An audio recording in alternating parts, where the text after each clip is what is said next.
Total and utter chaos is breaking out in the Labor Department as Labor Secretary Lori Chavez-DeRemer has been busted. And folks, there are videos and there are photos, like these videos and photos as she was partying it up in October during the government shutdown. You see her right there at the Red Rocks Casino Resort in Las Vegas on the taxpayer dime. She is partying it up. And according to a Blockbuster report by the New York Post, she's under investigation for inappropriate relationships with a subordinate. And when that subordinate was contacted by the New York Post about the alleged relationship that he was having with her, I got lawyers. I'm not going to talk to you. I've got nothing to say to you, responding to the New York Post. Now, Lori Chavez-DeRemer, according to the New York Post, is the subject of an inspector general's complaint, a complaint to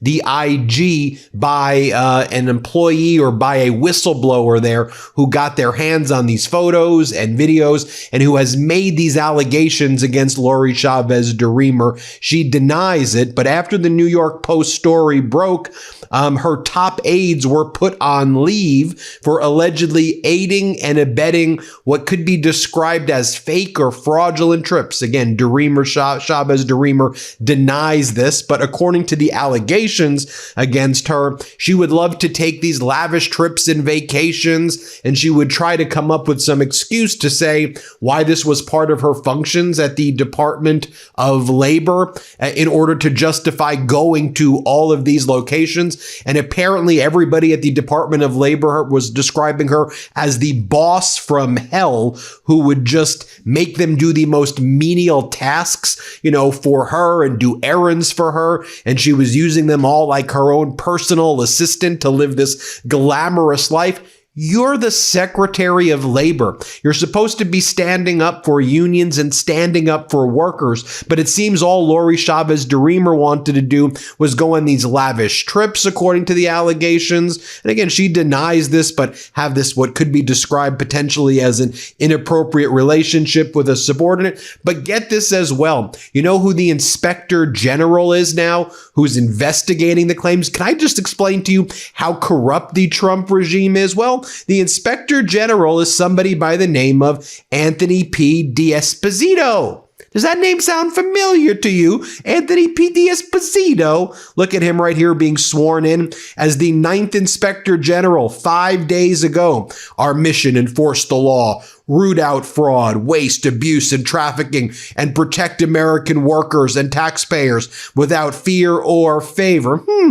Why does that sound familiar? Oh, is he the former Congress member who got voted out after having an affair and putting, according to the allegations, an alleged affair, and then allegedly putting the person he had an affair with on a payroll? Remember that story back on September 2024?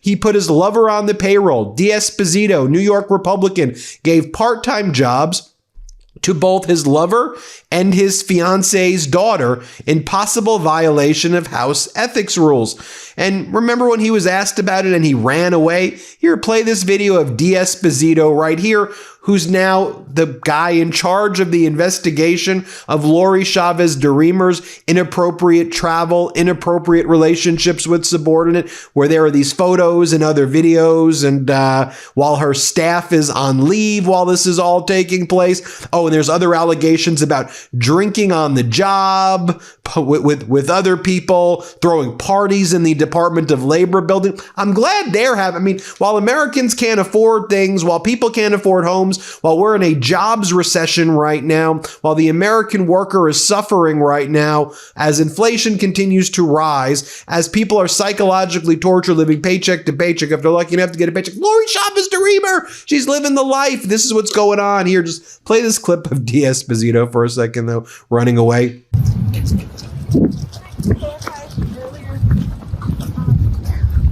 Congressman, why did you give your mistress a job? Congressman, Do you have any comment? do you have any comment on giving your mistress a job? Do you dispute the facts of the story, sir? Happy to give a card to anyone who wants one. Congressman, can you please, do you have any comment on the story? Did you give your mistress a job, Congressman? I agree. Congressman, are you going to cooperate with any ethics investigations? I want to share this with you today, as well, just to remind you, what else is the Department of Labor doing? Well, they're posting basically Nazi propaganda. That's one of the things they're known for. That's what Lori Chavez-DeRemer's doing. So they'll post photos like this: trust the plan and trust Trump.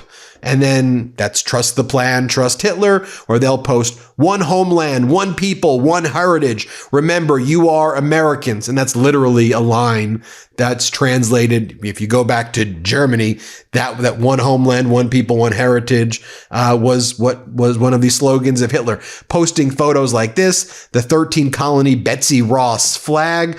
And then remember what she would do during the meetings with Donald Trump, the cabinet meetings. Donald, we're going to see your big, beautiful face on the building, on the Department of Labor building. She's turned the Department of Labor building into a shrine for Donald Trump with the gigantic banner, Kim Jong-un style. Here, play this clip.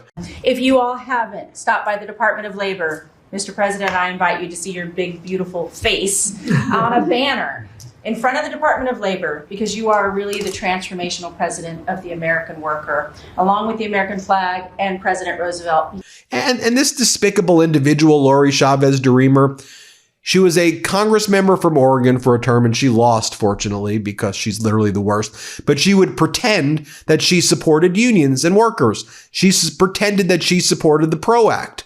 But then during her confirmation, in order to get confirmed in the Trump regime, she said she no longer supports the PRO Act. And the PRO Act is the piece of legislation that Democrats support, which would enshrine all these critical rights to unions, collective bargaining rights, a very important, monumental pro-union bill. It's called the PRO Act. She's against the union bill, and she's the Department of Labor. Okay, here, play this clip. But I also signed on to the PRO Act because I wanted to be at that table and have those conversations. But I fully, fairly, and support states who want to protect their right to work. I have said that to every senator that I have So visited you with. no longer support the aspect of the PRO Act that would have overturned state right to work laws? Yeah, there were so many parts. That's a yes? Yes. Yes, sir. No more questions. Thank you, Senator. With that, I go to Senator Murray. And then here she is talking about how they don't really even have accurate data anymore at the Department of Labor. It's so hard to get accurate data. You know, they're just, did you know this fact at the Bureau of Labor Statistics? Because they basically fired so many people. 40% of the CPI, the Consumer Price Index, is basically, they're making up the numbers. They say they're estimating it, but it's just her and Trump basically coming up with the numbers. 40% just made up. And that's how they determine inflation right now. It's all BS. It's all garbage. And inflation's still rising, even with their BS and garbage. Here, play this clip. It's too late to get accurate data points. And like I said, the household surveys were not able to be done, and businesses submitted the passive information. So is it a little too late? It's similar to the Fed, a little too late on these interest rate drops. I'm looking forward to the December report on that they will again step up, as the president has oftentimes asked them to pay attention to. But again, because of the Democratic shutdown, we don't have that accurate data for them to make a good decision. And I think when it comes down to it, that the American people just want a Department of Labor that can actually represent workers. I know, what a novel concept, not get involved into all of these scandals and controversies. It seems whether it's the Department of Labor posting messages that like are literally a translation of stuff that Hitler would post back in Nazi Germany, whether it's them putting up these massive billboards of Donald Trump's face on the buildings, or whether it's Lori Chavez-DeRemer, the secretary for the Department of Labor, being engaged in the scandal that I just referenced, involving a potential like relationship with an underling and trips to Vegas. And well, now we hear the Inspector General is investigating this within the Department of Labor, but the Inspector General is a former member of Congress who was involved in a potential extramarital affair also and was embroiled in their own scandals. And this is the person who's going to be investigating Lori Chavez-DeRemer. And at the end of the day, workers are the ones who are suffering. I mean, you look at the data, we are in a jobs recession right now. Unemployment continues to climb. Workers in manufacturing and other sectors are suffering. And every time we see one of these revisions from the Bureau of Labor Statistics and Department of Labor, it seems that they're always revised down. Remember, the October numbers were revised down to like 178,000. And even though the December numbers came in positive, they were very soft. I forget if it was 45,000 or something. We haven't seen the revisions there. So I want to bring in a man who needs no introduction, but I'll give him an introduction. Dan Koh. Dan is running for the 6th Congressional District in Massachusetts. You know Dan because he's appeared on the MeidasTouch network before. I've appeared on his show when he was running a podcast and not running for Congress. Just for reference, that seat is the seat previously held by Congressmember Seth Moulton, who's now running for the Senate, which opens up that seat in Massachusetts' 6th Congressional District. Dan's background, Chief of Staff at the Department of Labor. So he knows a thing or two about that department and the controversies and scandals they're now dealing with right now and how it's impacting workers. Because when Dan was there, he was fighting for the workers, and that's what was important back there. He also served as the Deputy Director of Intergovernment Affairs, dealing with how you respond to catastrophic situations and actually preparedness, not taking away the resources from people. He was the Chief of Staff to the Mayor of Boston and the Deputy Secretary for the Cabinet at the White House. Quite the resume there, Dan. And he's a marathon runner who just finds time to run marathons, apparently. But let's talk about what's going on right now at the Department of Labor and why this is a big deal, Dan. Then we'll talk about the congressional race. Yeah, look, I mean, the reality is, at the end of the day, the one thing I learned most when serving the administration is that the most valuable resource isn't actually money, it actually isn't staff, but it's your time. And every minute that the Department of Labor is not focused on workers, and we can talk about the different things that they should be doing right now, is time taken away from making people's lives easier at the kitchen table, which everyone is struggling with. Prices are still going up. There was a report that came out that said that, it's above inflation once again. And so people are looking for leadership and looking for government to help them. That's what should be the point of our government, is to help our most vulnerable. And these scandals that we're seeing, not just at the Department of Labor, but all across these different agencies, is once again indicative of Donald Trump not focused on helping people and instead putting grossly unqualified people in these positions. This is what happens when you do that. And this isn't the way government's supposed to work. No, right? At a basic level, the Department of Labor is supposed to be representing workers and standing by unions and if anything, the Department of Labor, but this is the trend, right? The same way the Department of Education attacks education, the same way the Environmental Protection Agency attacks the environment, right? The same way the Department of Defense now calls itself war and starts to make us less safe internationally and geopolitically. The State Department is not doing diplomacy. It's basically the Department of War. I mean, it's basically, so it's the whole thing. And I just think, I mean, you're out there touring the 6th Congressional District. I just think people are fed up with this. You know what? Trump was a reality TV person, and that shtick in a dystopian way, I feel like we're all non-consensual extras in this like sicko reality show. And we just want to go on with our lives and raise families, whether it's the 6th in Massachusetts or wherever. And look, I think the other thing that people are sick of is that they don't see Democrats fighting hard enough. There is so much shit going wrong in this administration. And I think we oversimplify it because we're concerned that people aren't going to understand the nuance. People are smarter than that. The Department of Labor just eliminated the Women's Bureau. The Women's Bureau exists to make sure that there is things like equal pay, that their discrimination in the workplace is reduced, that we're having initiatives that protect women in the workplace.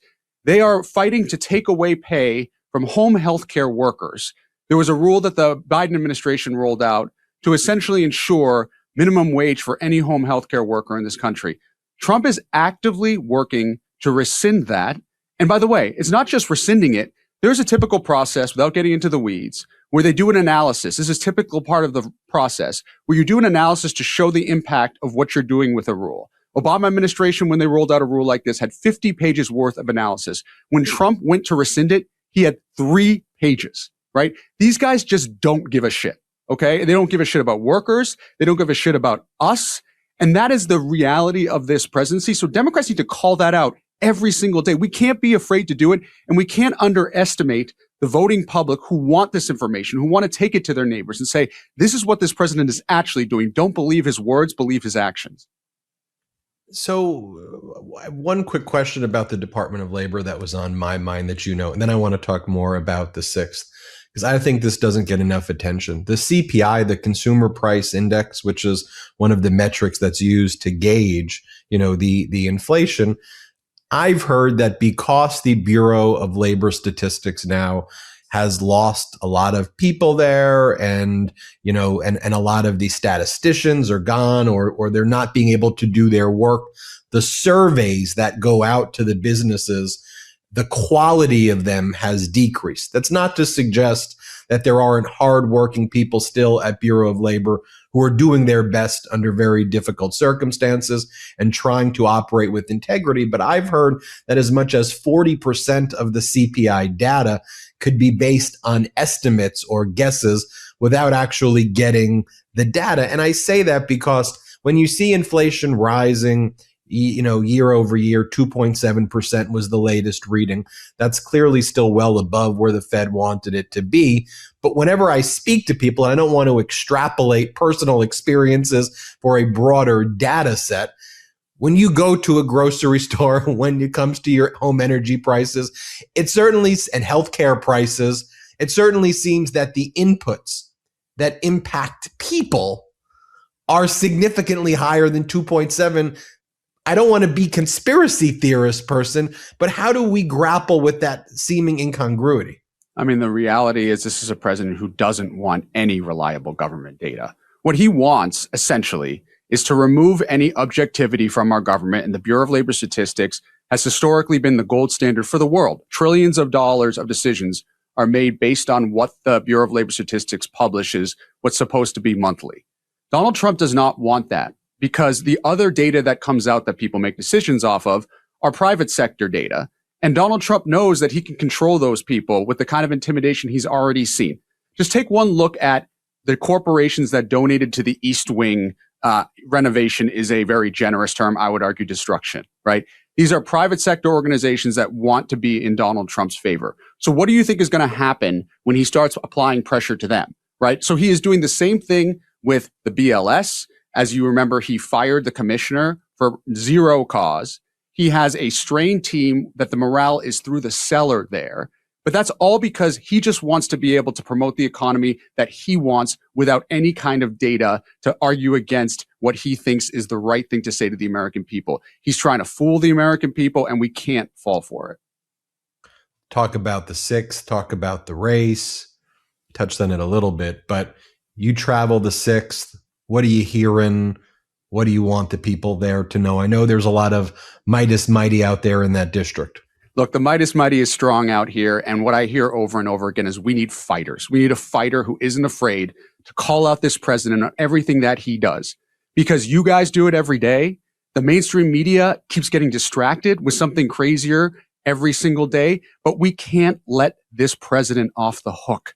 He is fundamentally not only destroying our democracy, but he is hurting the very things that this country and these people that I talk to every day are struggling with. Right? And want help with. Government should be there to help our most vulnerable. They should be there to working hard to give people a little relief, to give people down payment assistance on their homes, to reduce the cost of groceries. Instead, Donald Trump is making it easier for people to prey on those people who are just trying to get by.